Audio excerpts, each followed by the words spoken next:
Ah, I'm back with my beloved barefoot and live here on Insta, as long as we have Wi-Fi, which I think we do, and I'm back in the UK. So surely we should have a connection.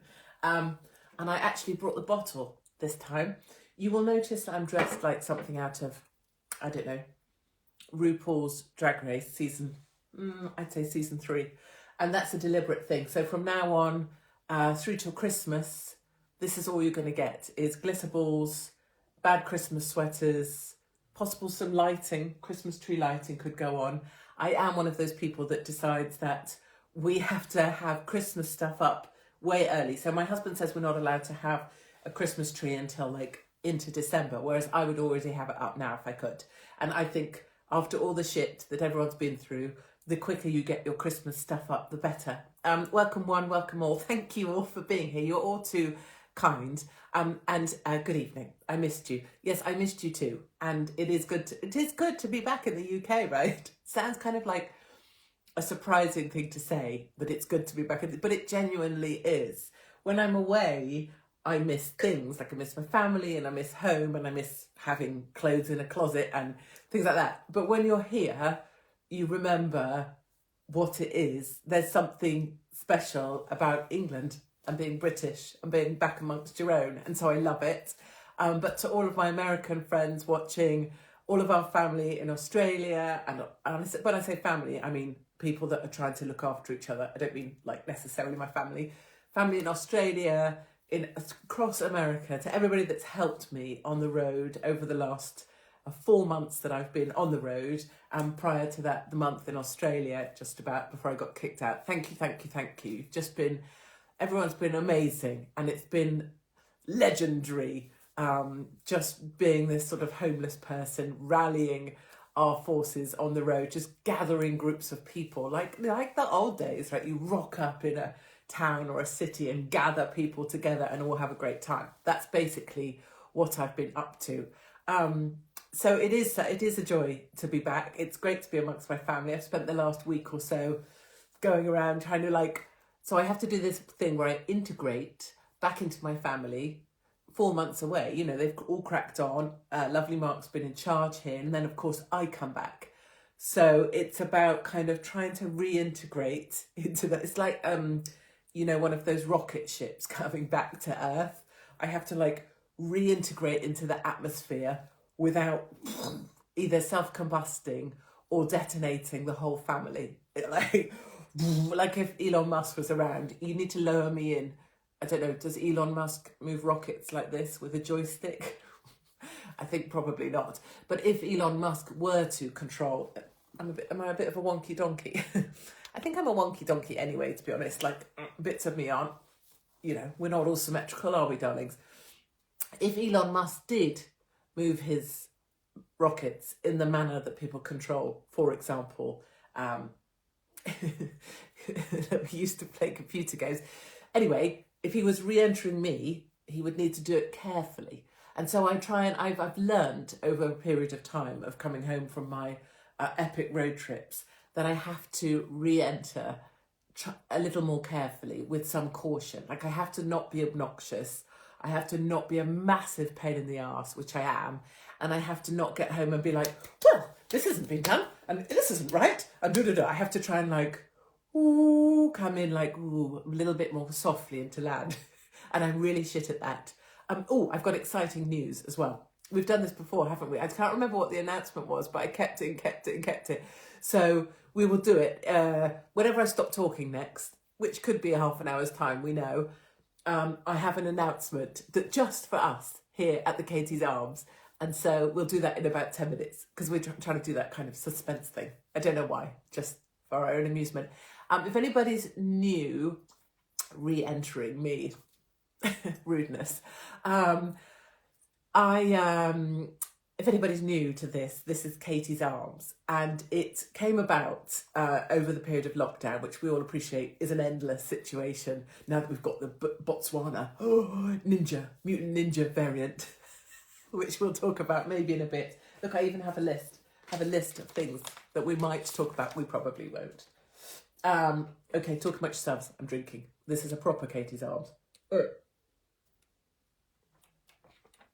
So this came about during one of the bullshit lockdowns, and it came about because, well, the world was utterly shit. And I wanted everyone to feel like they had somewhere to go. And so if we imagine that this was live, one day it will be, and it will be in Blackpool in May, then I wanted everyone to feel like they had a place you could just hang out and laugh at me, laugh at my issues, which we know I've got loads, laugh at my, flinch and cringe at my nasty stories. Oh, meant to tell you about the bush. That was what I promised, didn't I? Just making a note here, bush. It's my kind of writing. And that's how this works. So it's like being at the pub with me, if we were all sat in like a corner seat and spoons, watching everyone go by and slagging everyone off. Or playing my favourite game, which is who did better, he did, she did, right? So what you do is you sit in the corner, you play this tomorrow or tonight, or if you're going out tomorrow night, you sit in the corner of the pub with your mates, or on your own, actually, on your own, it's fine. Never be ashamed of sitting on your own at a bar. I do it often. And it's as long as you're comfortable with yourself, it's very, I don't know, it's kind of nice. You just sit there and just like, people wonder about you, like, what's the old menopausal spinster doing? She probably keeps cats. So who did better, he did, she did. So basically, it's very cruel and it's not at all appropriate for the modern day. Hence, it's brilliant. And you basically, there's a couple that go by and what you go, who did? But you have to obviously do it at who did, like that, because otherwise they'll know who did. Oh, or if it's she did, as in she did better, as in he is hotter than she is, you go, she did.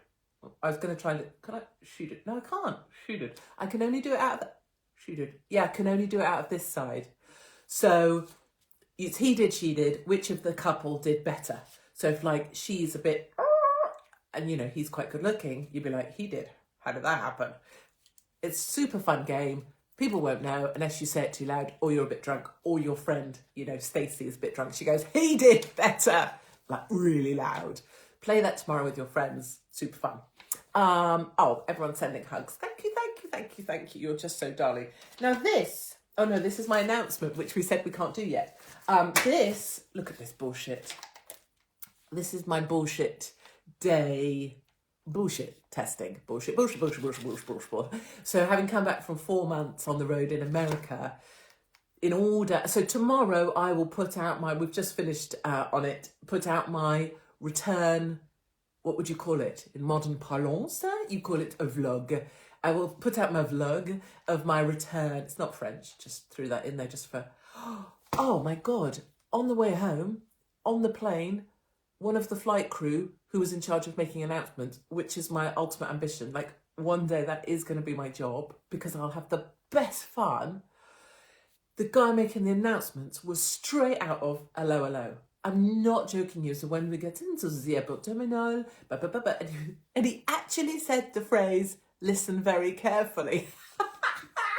At which point I completely lost my shit, as did the guy next to me, because he was obliged, because I was making slightly dodgy, I wouldn't say racist so much, but slightly dodgy LOLO comedy remarks. So if you were on that BA flight with me, thank you. And thank you to all the BA. Brilliant. I love the BA crews.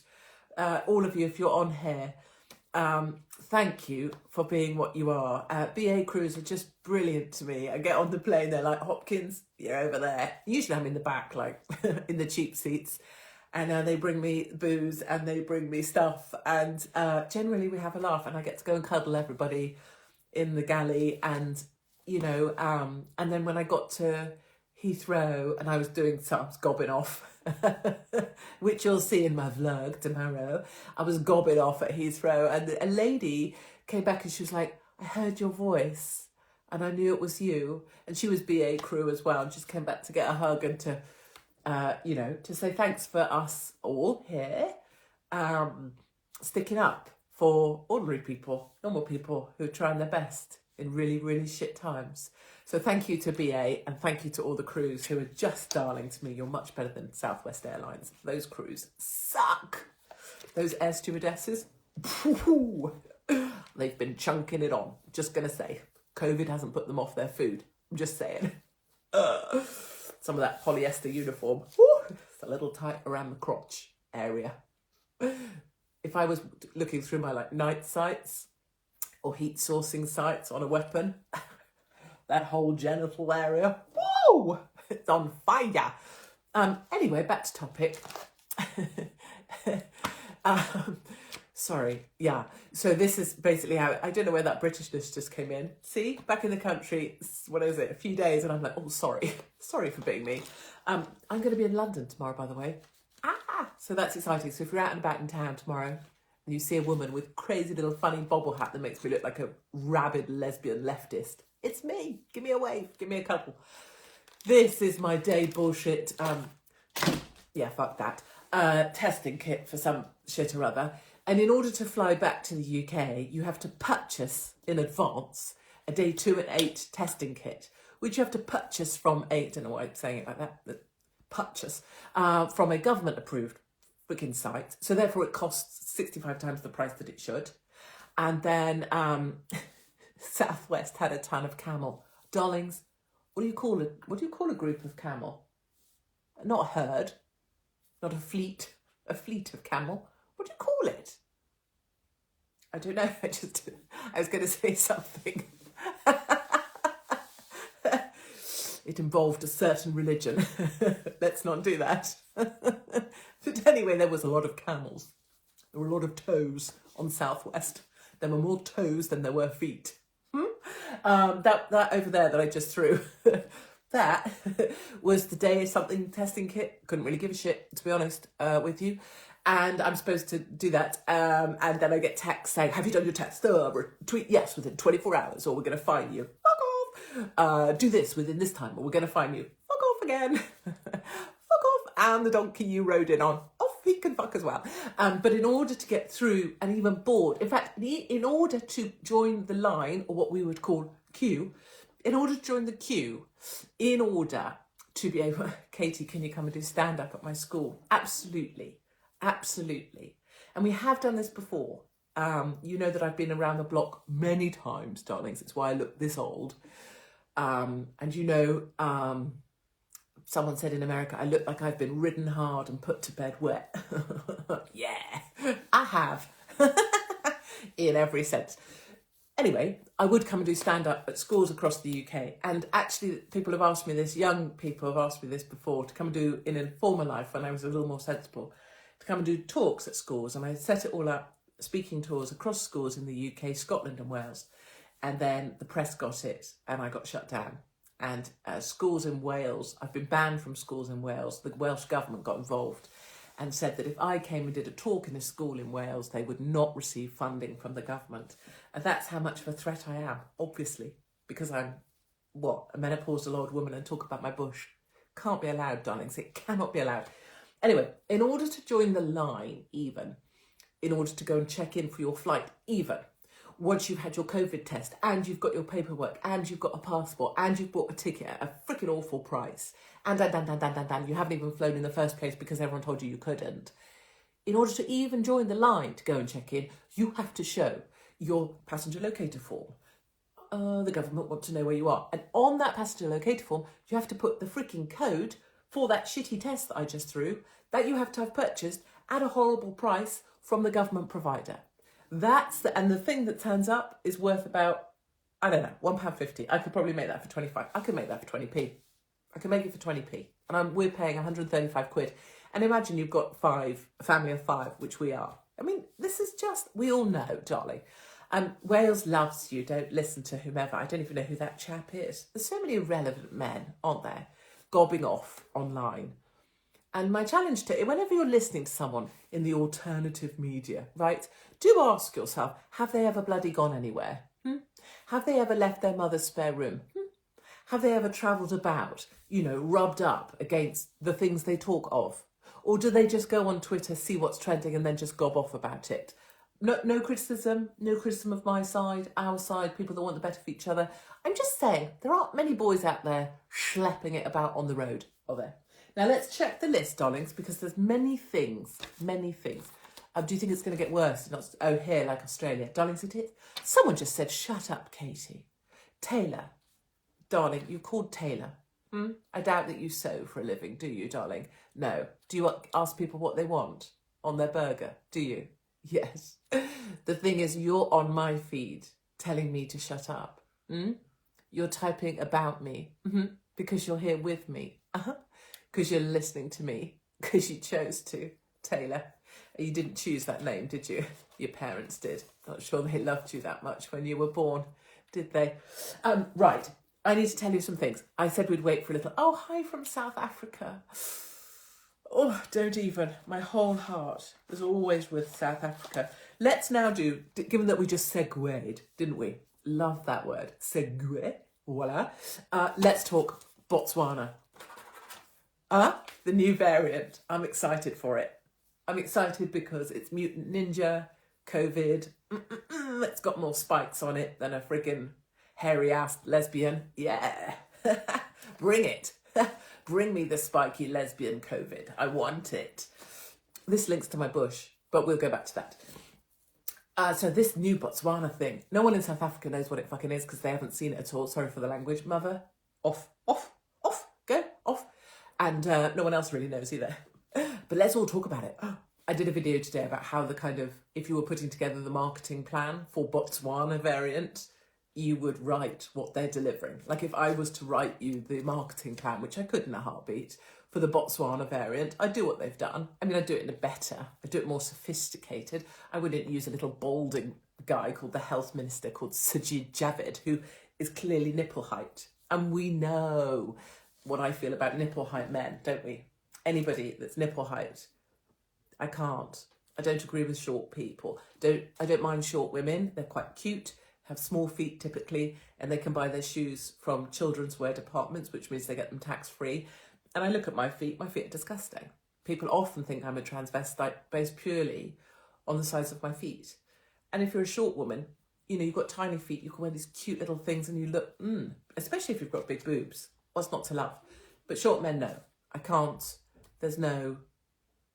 It's why I had to leave The Apprentice, because Lord Sugar is nipple height. You know, Sadiq Khan, nipple height. Sajid Javid, nipple height. All these people, Sean Spicer in the US, my favourite communications director of all time, had to introduce him the other day. Nipple height. So disappointing. I just much preferred it when I thought he was tall. Do you know what I mean? So Botswana, darlings, don't worry a jot about it. We know what they're doing. We know what the scripting is. We know that now it means we can't do this and they'll shut down this and red countries and you can't fly there and you can't go there and we must lock down and you must have a booster. Okay, fuckity brilliant. Do what you want, but just try and stay out of my life and anybody else's. Always got told from my mum, never trust the short man. You see, so smart. And what happens, as you know, with short men, and short men on here, will know, what they do is they overtrain their top half, but only from here up. So only from their sort of nipples, which are obviously down near my belly button. But they only train from the nipple up. I'm guessing that's all when they go to a regular mirror, I'm guessing that's all they can see, right? Because actually they're down here, so they're like, that's all they can see. So that's the reason they only train that bit. And then they leave all of this area.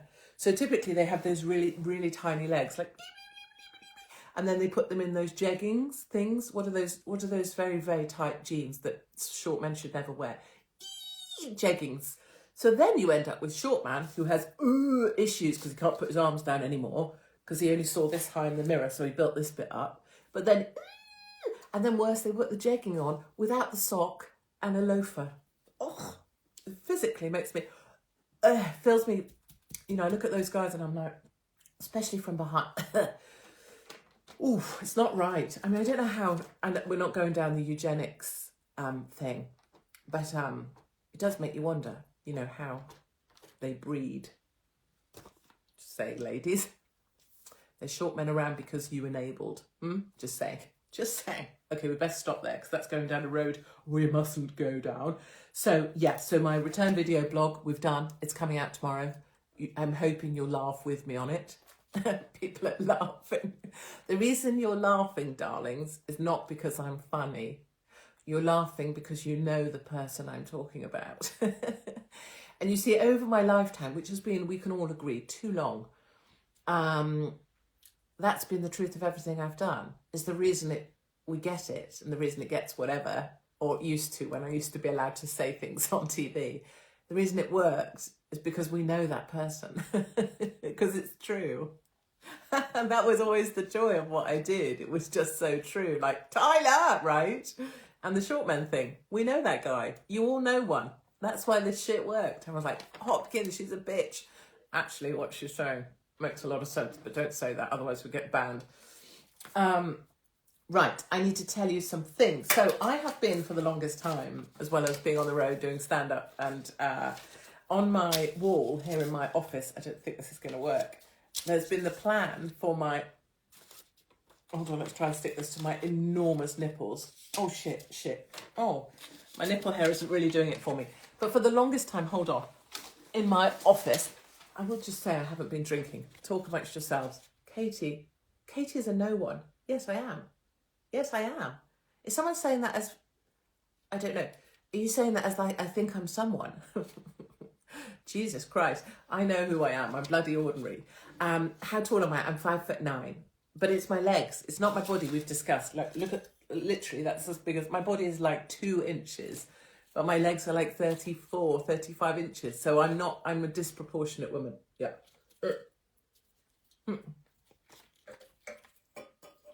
All drinking and doing the Katie's arms is tricky. This bint is cerebrally challenged. Actually, slightly true. I quite like the word bint. I commend you. And cerebrally challenged, slightly yes. I mean, in terms of being intelligent, just saying. Intelligence Corps Army officer, just saying. Straight A's in all of my exams ever, just saying. Grade 8 violin and piano by 14, just saying. So you can call me stupid, but you're probably off the mark. But I am challenged now, cerebrally, because I'm missing half of my brain, right? Like, if you know me, you know that I don't have this bit of my head.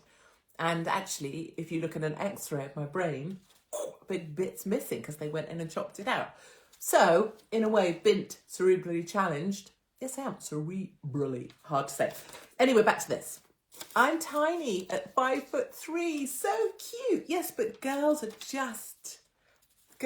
short women with big boobs and small feet. Yes, please. One day. So this has been on my wall, and there are many of them, and they're all up there. And it's basically the new book, right, which I have mentioned to you I have been working on in between the stand-up tour of the US and all the rest of my world. And it's now ready. So it is coming. It's called Help by Katie Hopkins. And it's supposed to be, it's a sort of handbook for life when the shits really hit the fan. And it's all my worst things. And all the worst things we feel, and all the most horrible stuff, and how to handle it, right? So if something really shit has happened to you, there's a chapter there for you. So I can't do this. There's a chapter about, feeling like, shit me, I can't do this. I can't. And there's many chapters. I'll get the chapter plan, actually, at some point. We'll discuss it. But it's coming out shortly, but I would say within probably the week or so. Not that anyone will stock it, darlings, because obviously I'm a fascist, Islamophobic Nazi. I'm getting divorced. So this is one with all of my affairs and marriages and my first divorce and how to handle that shit. I have cancer. I shouldn't say that with a big smile, should I? But basically this is the dying thing, like, help, I'm dying. And because some people have terminal illnesses, some people have cancers that they're scared of. There's a chapter in how to handle that, only because I went near the edge of that myself with my whole epilepsy thing. So, and it's brutal. This book is it's basically Katie's arms in a book. It's brutal. I'm fired. So this is about jobs, employment, being fired. There's a chapter about university. There's a chapter for people who don't want to live their life anymore and you've had enough. There's a chapter for help to deal with the COVID bastards. Help to deal with leftists. Help, should I go to uni? There's basically everything people ask me about. Help, how do I be more brave? It's in there. Most of it involves this, laughing at me. And then there's like bullet points of help that you need to get you through. So some of that stuff I do when I'm out running, like breathe in and out. Remember that you're a good person. Remember that you wouldn't hurt anyone. That stuff is in this help book that's coming out. And I'm really excited for it because I think for a few people, it will be helpful, actually. And it won't be one of those self-help books that's nauseatingly dull. It will actually be a help book that's actually helpful. Imagine that. Right. If you don't like being said, why stay? So this is for people who are on here being critical or slagging me off. You've got to let the people go, right? The point of this place is that people can come on and say shit, because it doesn't matter to me. Don't let it offend you. And I agree with you, why come on but it's because people are bored shitless, like their lives are so small. They don't need to come on here to say shit so their mates might see and they can go lol to their friend. But that's kind of really small. And so with small people, you have to decide, are they worth me giving them my words? And often they're not. Very small people who come up with unkind things in your life, you think you have to answer them, or a friend at the school gate who says something unkind to you or has a go at you. Are they worth your words, or is your silence better? And some people are only deserving, actually, of your silence. And the most power you can have is to hold your silence. And let them carry on. Let them carry on being unkind. But they don't deserve anything from you. Not your respect, not your sadness, not your hurt. Just your silence. And then you can lift up and you carry on. And that's very much kind of how I feel about anybody on here that might want to write things. Where will we buy the book from? Yes, so it's going to be published online. It'll be on Amazon. Anyone can get it. I'm hoping it will be, I'm asking whatever the basic price is they tell me I have to ask. And as soon as it's ready to go, I will get it up and we can get it out. I'd love it to be available for Christmas, only because it'll be a funny thing. You know, people will be able to laugh. There's some stuff in there. People have been kind enough to proof it for me. You know, there's people that have said, Katie, I really don't think you should be saying this. Or there's been entire chapters that are particularly, I guess, cruel about me being kind of brutal. And people have said, you should take those out. They feel awful. But I feel like they have to stay in, you know, because otherwise, why am I writing a book if I'm trying to hide things? That's not honest at all. So it's all in there. It's all in there, and I left it all in. So we'll see what happens. And but as soon as it's available, I will, of course, let you know. Right. What else do I need to tell you? Yes. So last 3 minutes, I will I be recording an audiobook? I did for Rude, and people really liked it on trains and subways and things. So yes, I must sort out the audiobook as well. And actually, Help might be a really good audiobook, because there's some chapters. What's the last chapter? Yeah, there's like a 10 command. That's the chapter I'm really excited about. There's a last chapter that's like, if you're really in the shit, like it's an emergency help. And I really think I want it to be this book that anytime that you're like, shitty hell, like the police are at the door, or someone's trying to stab you at the back gate, you've just really screwed up your marriage, you just kind of grab it and go, right, hold on. Okay, breathe. Okay, breathe in.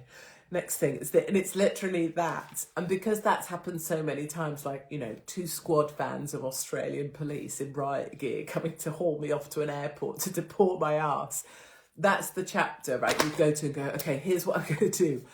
Okay, not piss myself. Or if I do piss myself, pack a spare pair of jeans. Like, it's that level of like, this is how to survive life that we live right now. And you'll recognise a few of the COVID wankers in there as well. I'm supposed to be answering questions, aren't I? Also, I'm doing, we need it for Christmas. I know, I'm really sorry. The tour thing I was making, look, I lit a fire earlier. That's what happens, you see, when I go home. I'm also super like, ooh, must like nest my chickens in their nest. I'm like, ooh, must make their beds comfy. So earlier I was sewing together duvets. I sewed together duvets, like 2 single duvets, so that the children's beds are warmer. And then I was lighting a fire. We've got a real fire, because I'm like, ooh, you know, make everyone fluffy and nice. I'm just trying to, I know, oh God, have I got this on back to front? Anyway, either way, it's my planning on hanging it somewhere soon. Fuck Biden. Just a delight, really. Or maybe I just, you know, wear it about the place. It doesn't have the same meaning here in the UK, obviously, but in terms of the States, It's quite a good stage wear. In fact, we could fashion this into it. Still wouldn't be that great for Blackpool, would it? Because fuck Biden doesn't mean a lot here. Maybe I need to get a fuck Boris dress made for Blackpool. Wouldn't that be brilliant? Must. So let's go Brandon. Yes, exactly, darling. Let's go Brandon. That's what we've been chanting all over the States for the last 4 months. So listen, me and my fuck Biden flag, how do you think it's going to play out in the UK? Yes, in the last minute. It's going to continue. We're going to get locked down again for Botswana bullshit. They're restricting the supply of staff to hospitals, and therefore there will be a shortage of places, which won't be fashioned because of any real COVID risk. It will be a manipulation of an NHS crisis that they've already been planning. And then they'll collapse our travel again into the new year. But all the time people are waking up, all the time people are realising the bullshit, and all the time Katie's Arms will be right here to scoop you up and keep us all going. And we are many, remember. Across the States, I can assure you, we're many. In the UK, we're building in numbers. And in Australia too, where they've got camps now, quarantine camps, where people are being forcibly taken to and detained. We will see those here as well. The separation of the unvaccinated from the vaccinated will continue. But whatever side you are on, my darlings, we will still laugh together, because that's how we're going to make it through. Right, I must love you and leave you. I never got to talk about my bush. Very disappointing. We'll have to do that next time. I am trying to do as many cameos as I can. You know that I don't take the money for those. It goes to the hospital that cured me of my epilepsy. But those are just a joy, because they're a way of me helping to lift up people on our side. And as soon as I get wind of help being up, which will be within the next, I'm hoping 7-10 days, I'll let you know. Thank you for joining me. I wish you would do Katie's Arms more often. I think it would drive people crazy. And I will see you all next week for another Katie's Arms. Until then, remember that if you can laugh when things are really shit, if you can find the funny, you are going to win. It's the only way we're going to get through this. It's just laughing at the bastards together. Okay, I'll see you next week.